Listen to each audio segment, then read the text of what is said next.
Hey guys, how you doing? Right. What? I don't know why I say that. I think it's just a generalisation of a greeting that, I don't know, it's habit. I could say, hello everybody, and crack on, but I don't know, I always seem to follow it up with, hey guys, how you doing? As if I'm waiting for you to come back at me with some kind of response or something, I don't know. It's not as if you're going to be sitting there watching your computer screen and I go, hey guys, how you doing? And you're going to go, yeah, I'm well, thank you, how are you? And I'll just carry on with the commentary anyway and completely ignore you and don't answer you. It's like, wow, how ignorant are you? You ask me a question, I reciprocate it, and then you just talk over me. But I don't know, it's one of those things, it's probably more to do with my upbringing or something, I don't know. But when I was younger, my father always brought me up with the realisation that you should be pleasant to people and be polite and acknowledge people. And even if people don't acknowledge you, just walk around with a bright and smiley, pleasant outlook and, hello, how are you?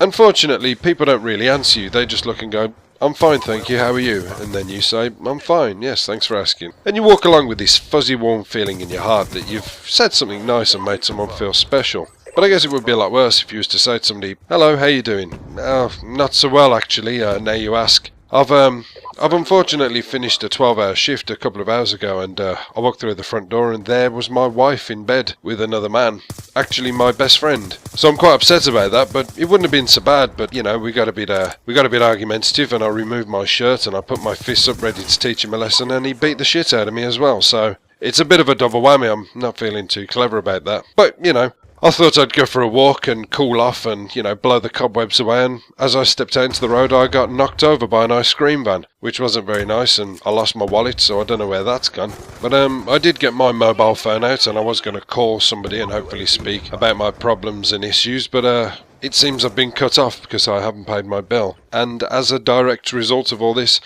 I've gone mentally insane and I've got a real serious bout of amnesia. I don't even know where I live, I don't even know who I am. In fact, who are you? You know, thank God people don't come back at you with that kind of thing. They just say, yeah, good. You? Yeah, good. Thanks. See you later.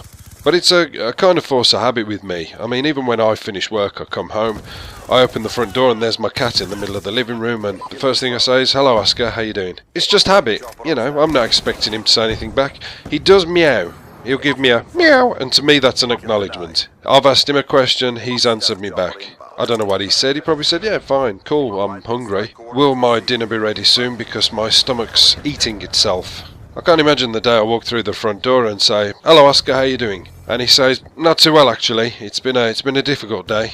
I don't know if you realise this, but when you left the house you didn't let me out, and of course the door's been bolted, so I've been stuck in here all day. I tried every window and I couldn't get out, and I'm afraid to tell you that I actually soiled on the bathroom floor, so yeah, I'd be prepared for that one. But I did find some towels and I managed to drag them and cover it over so as to keep in with the natural instinct thing. You know, those towels, the blue ones with the, I don't know, the lady's face in the middle. Versace or Versace? I don't know.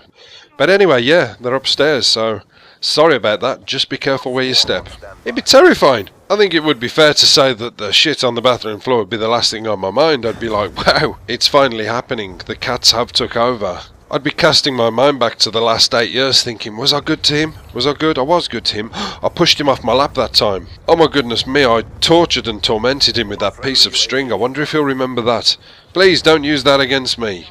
But I don't know, I think it's more like an English thing, as I say. I mean, I've been over to America. I went to New York about 5 years ago, and I don't know, the people in America are so much different to us in England. They're so much more free-spirited, free-willed about what they do and what they say. It's like you'll have some guy walking down the road and be going, yo, oh, what's up? And you're like, oh, yes, hello. Yeah, what's what I'm talking about? What's up? Yes, nothing's up. I'm rather well. This is what I say, if this would have happened in this country, people would be in uproar, they'd be shocked, they'd be calling the people in the white jackets to take this man away. But we were actually going down, I think it's Wall Street. I think Wall Street is where Bloomingdale's is. I could be wrong about that. It was either Macy's or Bloomingdale's, or some big department store.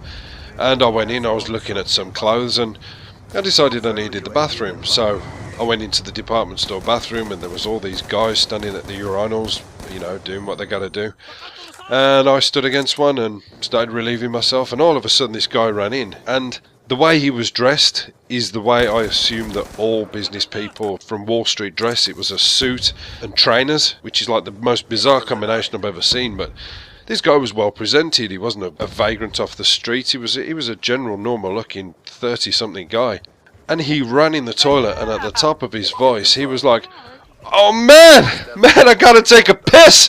Oh, come on. Oh, thank you, sir, thank you. Oh, woo!" And I shit you not, nobody batted an eyelid. Not one person in the entire place batted an eyelid. Like, this was everyday, normal behaviour. And I'm looking around thinking, is this really happening? Am I in some sort of surreal dream? Because I just think, how awesome must that be, just to have that much free will where you don't care?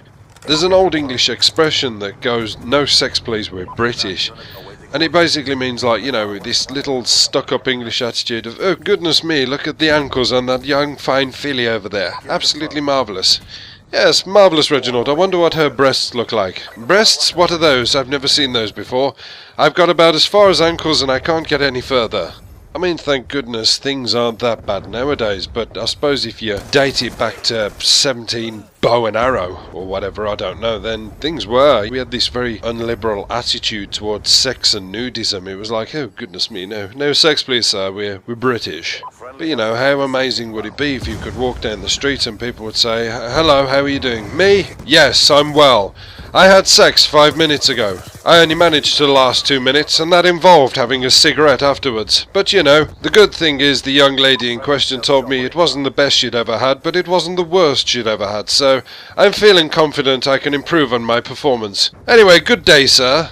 No, I don't think we're quite at that stage yet. Okay. Oh, Jesus Christ. I've actually run out of time. I was going to do a commentary talking about my YouTube journey, but I've spoken about complete rubbish. This is probably why I shouldn't drink and do commentaries. I do apologise, guys. So, yeah, apocalypse done.